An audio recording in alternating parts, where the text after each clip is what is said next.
Pemirsa, madu dari lebah tanpa sengat atau yang disebut kelulut kini mulai dibudidayakan di Kutai Kartanegara. Madu itu memiliki khasiat yang tidak kalah dengan madu tawon. Madu kelulut juga mempunyai nilai jual tinggi dibandingkan madu biasanya. Madu kelulut memiliki potensi yang besar untuk dikembangkan, pasalnya aman dalam membudidayakannya meski dekat dengan pemukiman warga.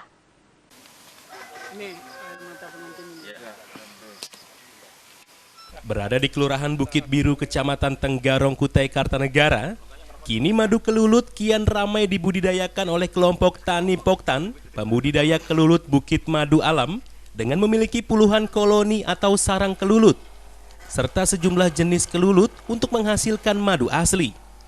Seorang pembudidaya lebah kelulut, Sugeng pribadi mengaku, berawal dari hobi serta suka mengkonsumsi madu, hingga kemudian dirinya bertemu dengan rekan sesama pembudidaya kelulut untuk mengembangbiakan lebah kelulut tersebut.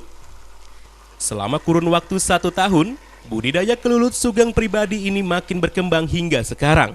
Dan kini, Sugeng pribadi sudah bisa memiliki 60 koloni atau sarang lebah kelulut di kebun belakang rumahnya.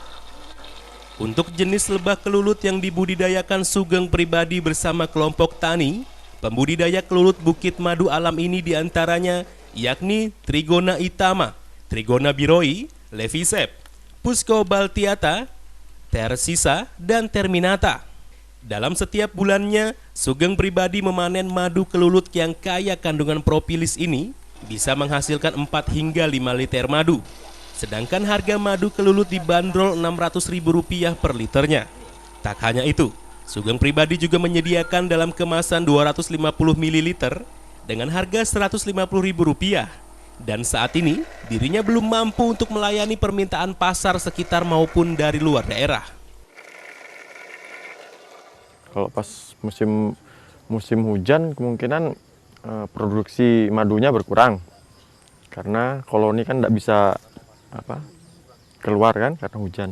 Kalau panas ya suhu tadi, tapi kalau memang kotaknya suhunya normal, itu aman aja sih.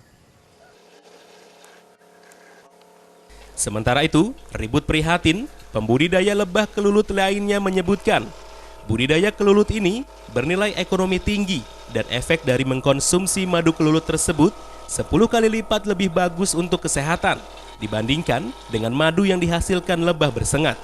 Menurut Ribut Prihatin, selain propolis, madu kelulut juga memiliki kandungan bifolin, royal jelly, dan binifum yang diyakini kualitasnya lebih baik dari lebah madu. Untuk lebah kelulut jenis Itama, rasa madunya memang agak asam di lidah, akan tetapi menghasilkan propolis lebih banyak. Namun kandungan propolis tersebut sangat baik untuk pengobatan penyakit seperti jantung, ginjal, darah tinggi, dan hepatitis. Ini yang mau kita kembangkan itu tanaman kapulaga.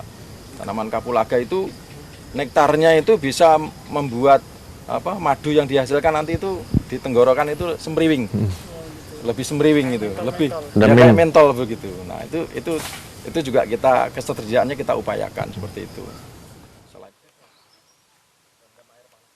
Untuk budidaya kelulut ini sendiri tidak luput dari penyediaan vegetasi untuk menghasilkan nektar atau madu.